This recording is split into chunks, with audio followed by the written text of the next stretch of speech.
O que você acharia de ser punido apenas por fazer o seu trabalho? Vamos falar sobre isso. Vamos falar dos momentos de terror na vida do jornalista Romano dos Anjos, um dos mais conhecidos apresentadores de TV de Roraima. Ele foi rendido dentro da própria casa e levado como refém. Os criminosos quebraram 2 braços de Romano e deixaram um recado, que o jornalista parasse com as denúncias que fazia. Agora, será que ele vai parar mesmo? É o que você vai ver agora numa entrevista exclusiva. Eu fui a Boa Vista ouvir do próprio Romano os detalhes desse sequestro e o que ele pensa sobre a razão para tamanha violência. Um sequestro com requintes de crueldade. Eu levei uma pancada no peito, que eu caí sentado. Foi quando ele bateu num braço e bateu 2 vezes no outro. Agressões repletas de técnica, violentas, mas com baixo risco de morte. Evitando inclusive os órgãos vitais, a cabeça, o tórax, aqui a região do coração. O desvio de dinheiro da saúde em plena pandemia, onde muitas pessoas morreram pela falta de assistência. A vítima, um dos jornalistas mais conhecidos do norte do país. Dinheiro que chega para a Covid desviado. Pela liberdade do refém, os bandidos exigiam um preço alto. Que ele abandonasse a profissão. Se você ficar, você morre. Suma dessa cidade. Suma.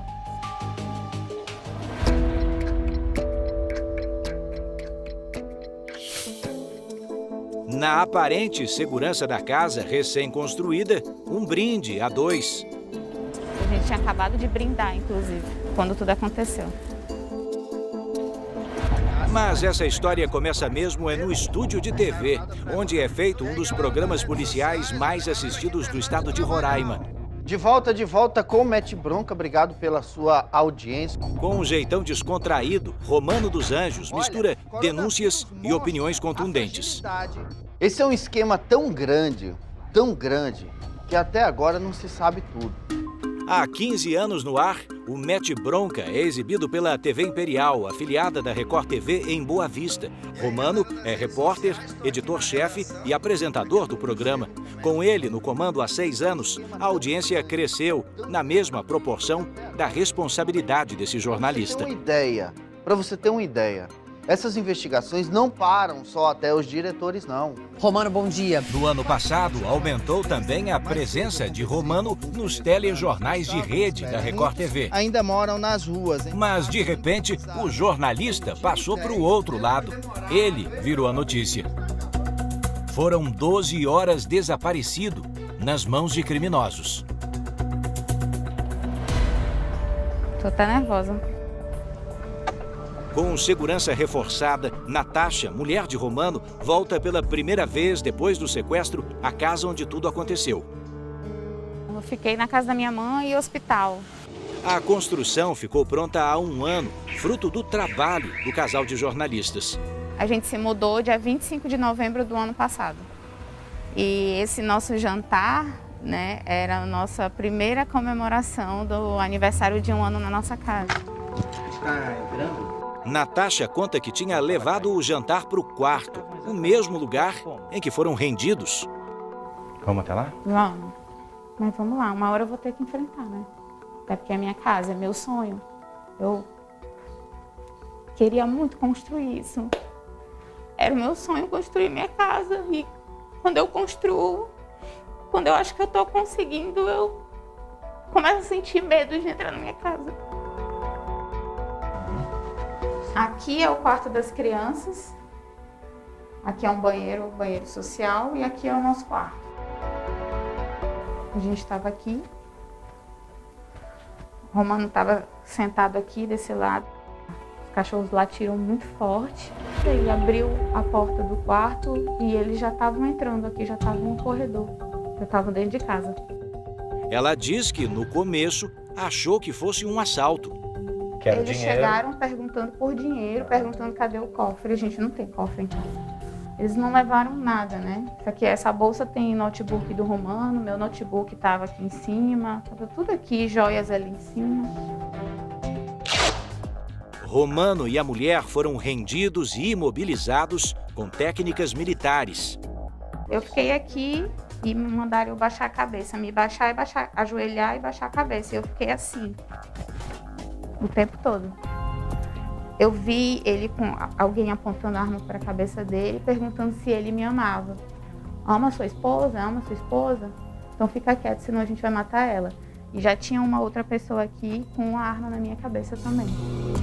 Foi quando os homens saíram do quarto e levaram Romano. Aí eu só escutei alguém falando assim, não faz nada que ele volta vivo. Natasha conseguiu se soltar.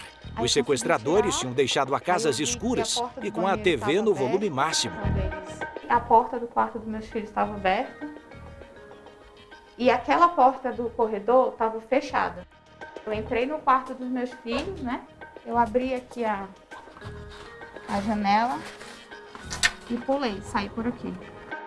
A jornalista conseguiu pedir ajuda e a polícia logo chegou. Eu ouvi pelo rádio deles, eles recebendo um chamado dizendo que tinham achado o carro pegando fogo, que era para levar uma viatura que poderia ser que tivesse um corpo lá dentro. Aí eu fiquei desesperada. O carro do apresentador foi encontrado em chamas numa área rural. Essa aqui é uma das muitas estradinhas vicinais que vão cortando a BR-174 que liga Boa Vista, capital de Roraima, à fronteira do Brasil com a Venezuela. Dos dois lados da pista, só nessa estradinha de terra, que tem 30 quilômetros de extensão, são centenas de lotes e chácaras sem qualquer construção, mato dos dois lados, o que dificulta e muito a visão. Agora imagine o que foi para o jornalista Romano ser abandonado justamente num lugar como esse, ferido, depois de ficar 12 horas apanhando. Não fosse o trabalho do senhor Francisco, que fazia medição de energia elétrica, teria demorado muito mais a encontrá-lo. O senhor ainda lembra onde o senhor encontrou ele aqui? Lembro, sim. Lembro. Quantos quilômetros, que distância? Dá uns 4 a 5 quilômetros aqui até lá. O senhor consegue levar a gente até lá? Consigo, sim. Seu Francisco costuma sair cedo para o trabalho. Naquela manhã, deixou a casa dele com uma coisa fixa na cabeça. Pensando que eu poderia encontrar ele no sítio, né? Nos lavrados de Boa Vista, como falo. Porque já tinha visto a reportagem de manhã e onde encontraram o carro dele era nessa área aqui, próximo. Sem qualquer motivo, seu Francisco resolveu inverter o itinerário a que estava acostumado. Então nesse dia eu disse, não, vou fazer o mais longe. O último sítio lá. Foi onde eu encontrei ele em pé no lavrado lá. Todo machucado e cansado, o Romano conta que perdeu a noção do tempo, desmaiou nesse matagal. Quando acordou, ele teve a impressão de que o sol ainda não tinha nascido. Eu digo teve a impressão porque, na verdade, ele estava com os olhos com uma espécie de venda feita de fita crepe. Ele caminhou lá do final daquela estradinha até esse ponto aqui, ó, debaixo de muito sol, desidratado, até o instante em que encontrou o seu Francisco. A primeira pergunta que ele fez ao seu Chico: e a minha esposa, cadê? Já encontraram ela? Ela tá bem, tá em casa. Tava desaparecida, era só você mesmo. Ela, a Natasha, tá bem. Falei pra ele, ele ficou mais tranquilo. Ainda nervoso, o trabalhador mandou logo uma mensagem no grupo de colegas, atrás de socorro. Ei, gente, bom dia. Pessoal do grupo, aciona a polícia, eu tô aqui no Boitento. Eu encontrei aqui o Romano dos Santos. Romano dos Anjos, aqui todo amarrado. Ei, Marcos. Ele tava aqui. Ah, isso daqui são as ataduras do socorro que ele sofreu? O SAMU atendeu ele. Foi nesse exato lugar aqui que ele estava. Romano foi deixado a 600 metros desse ponto, embaixo dessa árvore, com os dois braços quebrados e os olhos vendados. Ele ainda conseguiu levantar e caminhar com muita dificuldade. Fui sentar, ele também não conseguiu sentar porque eu não consegui dobrar o joelho. Aí eu disse, faz o seguinte, peguei minha moto, botei atrás dele aqui, e ele encostou, ficou apoiado na moto. O jornalista foi levado para um hospital público. Os médicos constataram 2 ossos quebrados e mais de 20 hematomas pelo corpo. O tratamento pedia uma cirurgia, mas a previsão era só para fevereiro do ano que vem. Eu não tenho sabão para lavar a mão, o médico me falou. Então aquilo que eu tanto denunciei, eu senti na pele naquele momento. Olha, o coronavírus mostra a fragilidade do maior hospital de Roraima. Ele foi então transferido de hospital e tem agora segurança particular armada na porta do quarto. Quem vai me proteger? Quem me agrediu? Quem me espancou? Quem me ameaçou? Quem é que vai me proteger? Romano dos Anjos aceitou receber o Domingo Espetacular para uma entrevista reveladora. Você consegue me contar o que viveu? Consigo.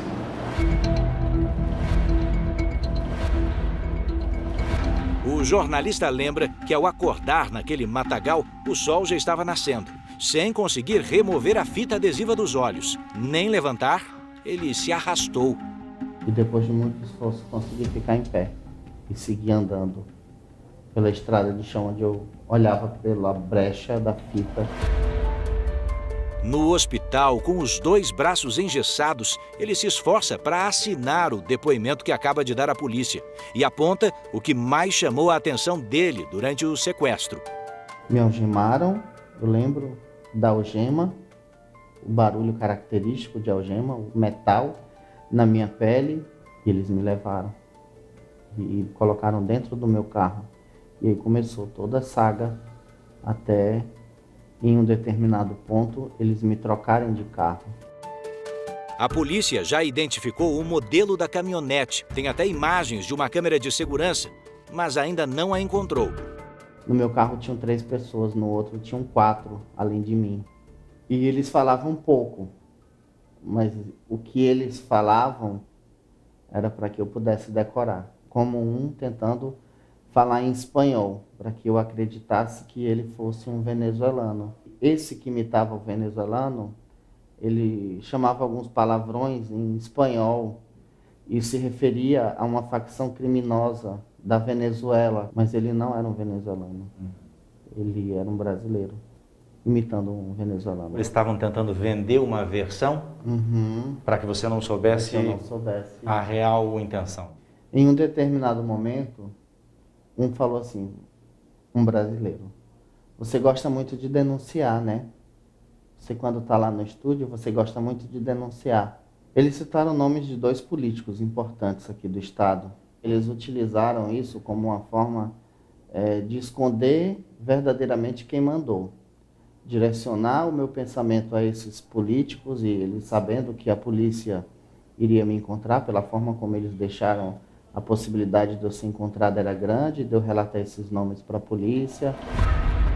Segundo o delegado-chefe da Polícia Civil de Roraima, os criminosos pareciam muito preparados.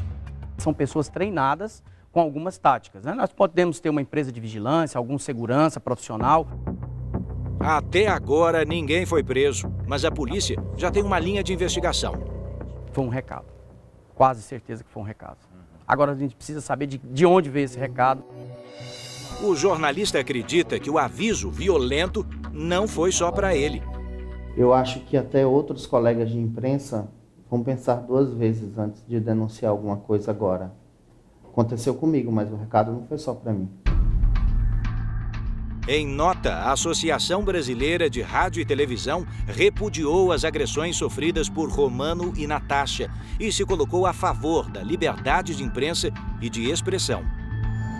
Durante o final de semana, Romano passou por 2 cirurgias seguidas e os médicos descobriram que ele teve 4 ossos quebrados e não apenas 2. O jornalista está visivelmente amedrontado, mas garante que a ameaça não vai afastá-lo dos objetivos que traçou. Quando eu tiver força para falar, quando eu tiver cabeça, quando eu conseguir ficar em pé na frente de uma câmera, quando eu tiver uma equipe para me ajudar, eu vou tentar falar. Isso aqui é ferida, vai passar. Quando passar, a gente pode se levantar e voltar a fazer igual ou melhor.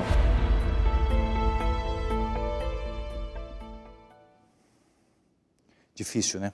Tem atualização sobre esse caso. O jornalista Romano dos Anjos recebeu alta neste domingo, mas ainda vai levar bastante tempo para se recuperar do trauma e também para recuperar os movimentos dos braços que você vê ali operados nesse fim de semana.